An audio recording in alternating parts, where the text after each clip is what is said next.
Sa mga ngayon pa lang nagpaplano kung ano ang gagawin nila sa kanilang Christmas bonus, panoorin nyo ito. Saan ba magandang bumili ng mga panregalo? Sa mall? O sa mga bodega o warehouse kung saan ang mga produkto talagang bagsak presyo?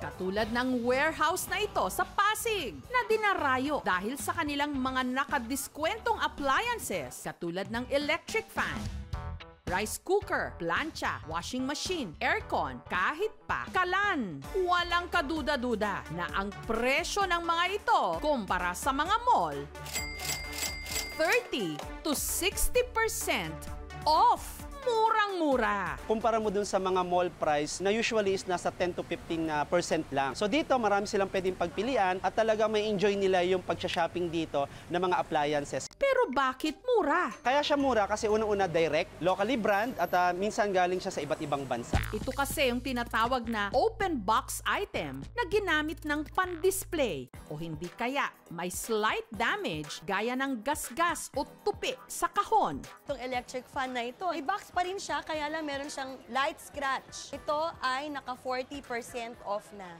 Gayunman, huwag daw mag-alala dahil ang mga ito 100% gumagana.